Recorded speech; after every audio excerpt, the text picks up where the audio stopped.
So now that our wall weapons are complete, I want to go ahead and do some small little optimizations. So the first one is going to be related to tick, and the second one is going to be related to dormancy. So to begin, let's go ahead and just go to project settings and search for tick. So in here, we have can blueprints tick by default.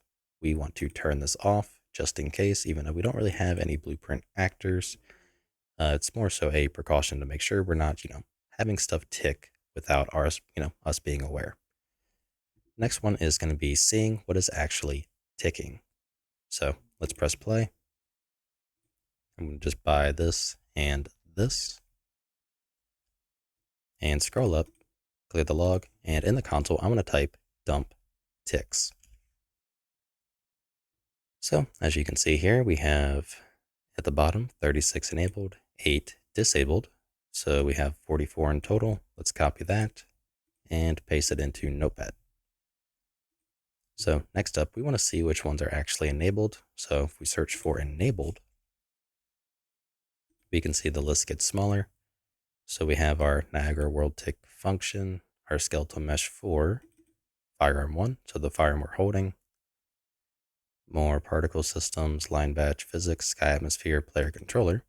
I can already tell you we do want this to tick because of what we're going to be doing with it in the future. I don't recall if we've done that yet, but it's basically going to be used for handling latency. So we can get, say, if we wanted to have a timer, such as, I don't know, a timer for max ammo or something like that, or round time, we can synchronize that to be extremely close between all clients and the server using the controller.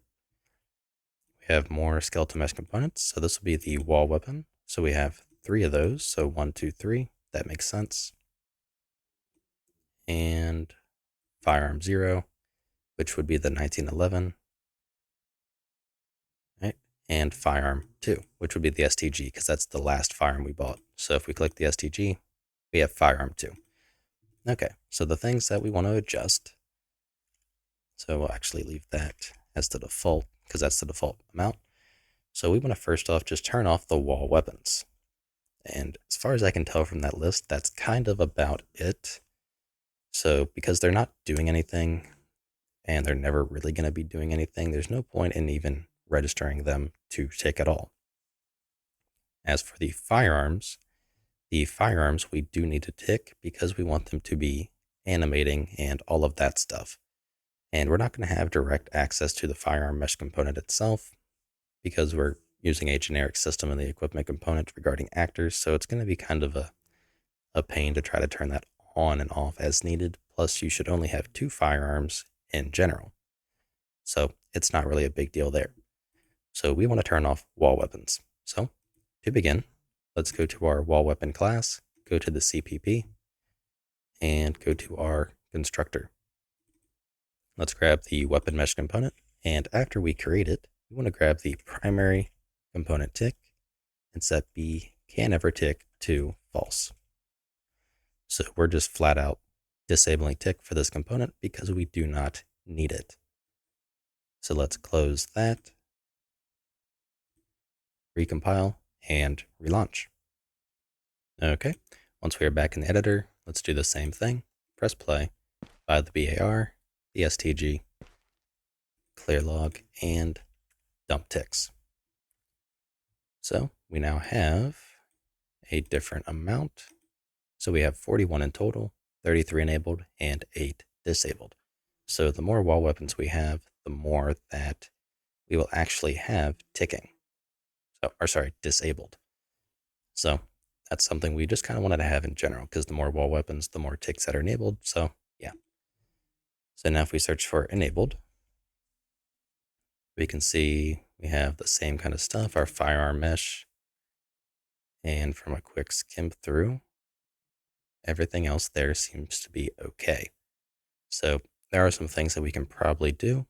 I'm not entirely sure about really disabling anything else. The only thing I could think of would be to, again, disable tick of the for the equipped firearms, except for the one that is equipped. However, I had kind of already explained why I'm not going to bother doing that, but you can give it a try if you want. It's going to be a very, very minimal gain. Then again, so is this. Okay, so now that we have that, I want to move on to dormancy. So just like we do with the wall weapon, let me give you an example. By default, the wall weapon is set to be dormant.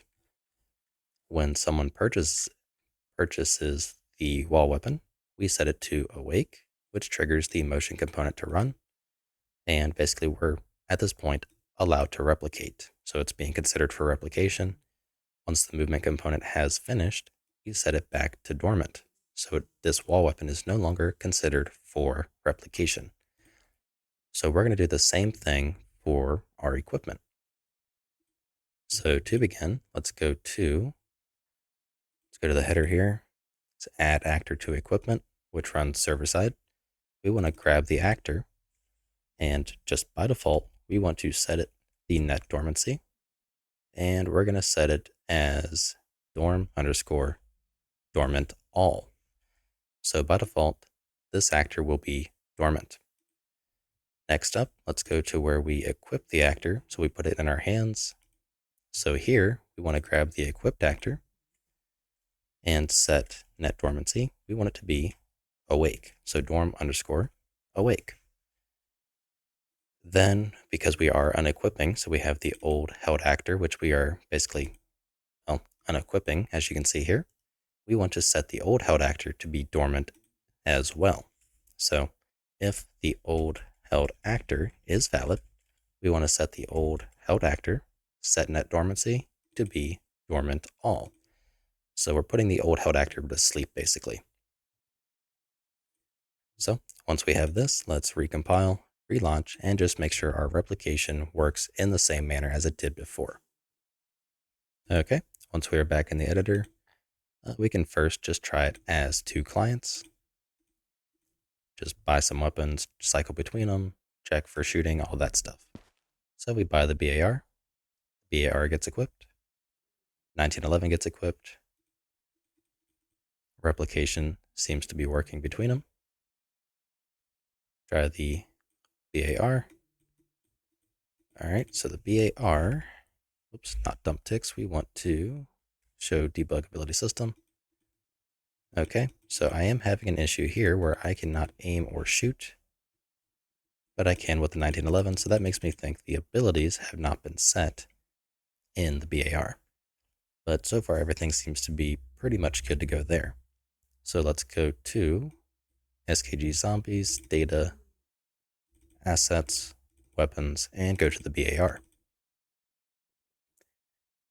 Okay, so we're just not adding any abilities by default. So let me check the STG, which we are adding, and the Thompson, which we are not adding. So in our case, we want to copy pretty much the same stuff that's in the STG. So we want these 4 abilities: fire, reload, aim, and cycle fire mode. So we can just copy and paste and do the same thing in the Thompson and save all. So let's give it another try. So I'm going to buy the BAR, and now I can shoot. So I can switch, I can aim, I can reload, I can cycle fire modes to full auto, and when I run out of ammo, there we go. All right, let's make sure with the Thompson. So I seem to have a little bug with the with the interaction system, but with the Thompson, same thing. Full auto. We can reload, and we are in a good spot. So everything seems to be working. We now have net dormancy set up, so when we equip an actor, it is awake and replicating. When we unequip it, it is put back to sleep, so it's not considered for replication, and it's just saving a little bit of resources on the server there. So we have that. We've reduced our tick count a little bit, so I'd say we are good to go. If you like what I'm doing and you want to help support me, you can find a link to my Patreon in the description below, where you can also get early access to this entire series.